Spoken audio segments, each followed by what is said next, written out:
Olá, boa tarde. Você acompanha agora notícias do Brasil e do mundo desta quinta-feira, dia 2 de fevereiro.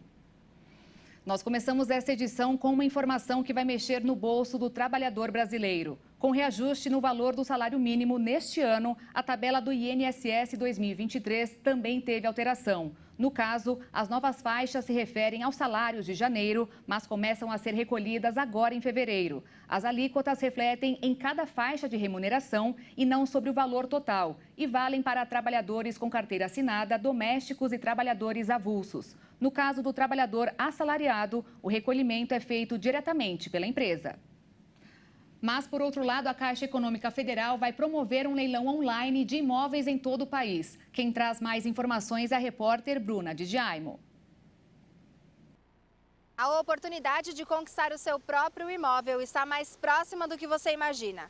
A Caixa Econômica Federal vai leiloar mais de 300 imóveis em todo o país. Tem casa, tem apartamento, tem loja e tem também chácara. E os interessados podem, inclusive, fazer o pagamento pelo FGTS, usando o saldo do FGTS. Dá para fazer também financiamento ou pagamento à vista.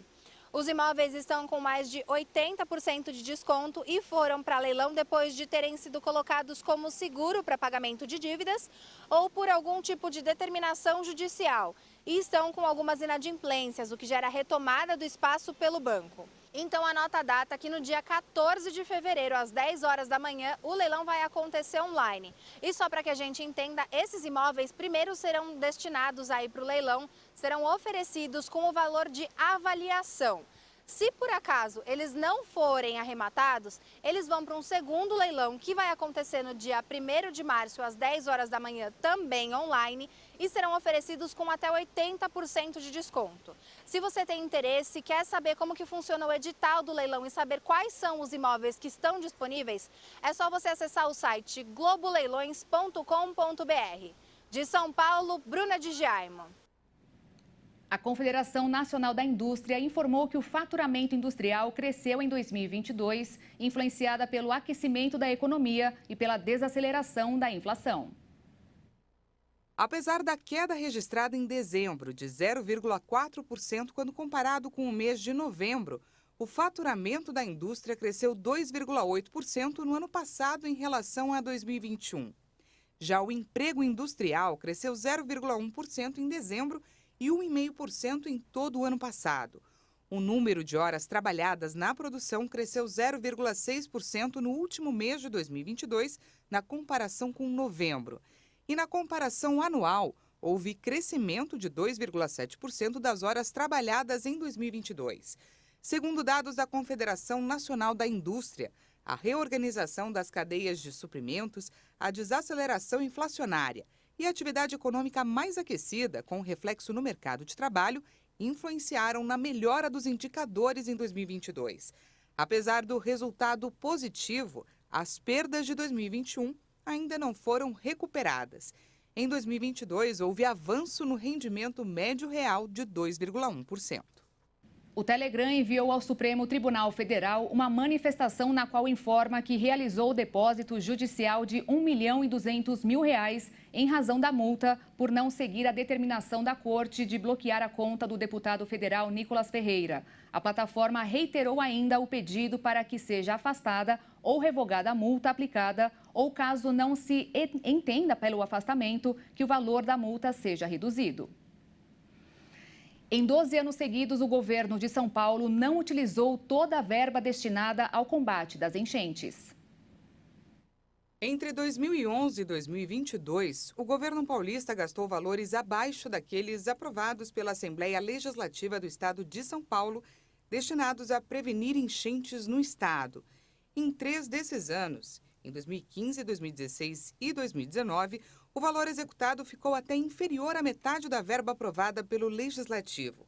Nos últimos 2 meses, várias regiões paulistas têm sido castigadas pelas fortes chuvas.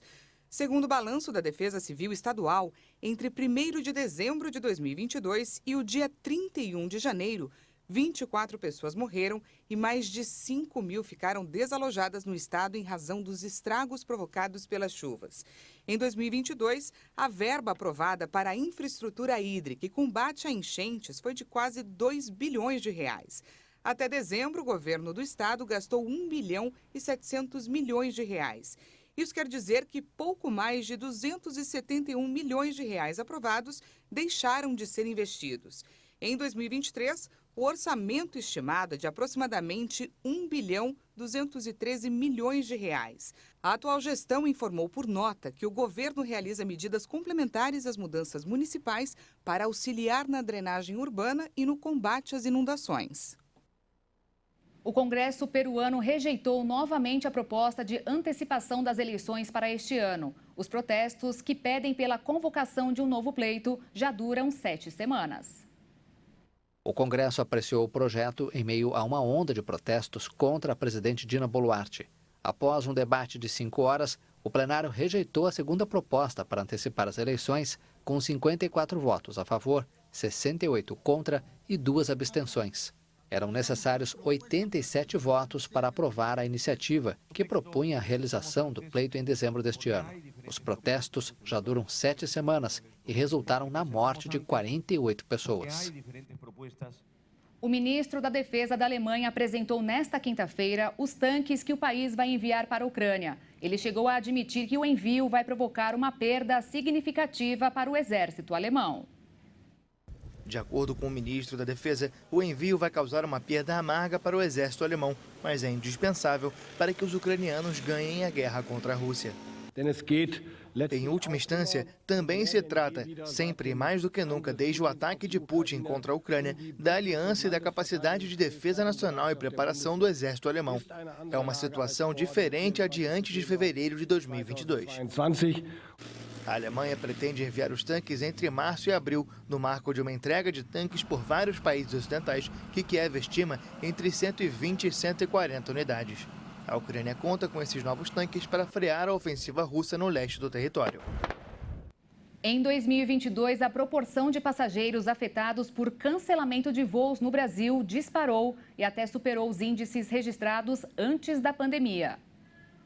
Segundo o levantamento da AirHelp, líder mundial na defesa dos direitos dos passageiros de companhias aéreas, a proporção é a seguinte: de cada 62 passageiros, um teve o voo cancelado no ano passado.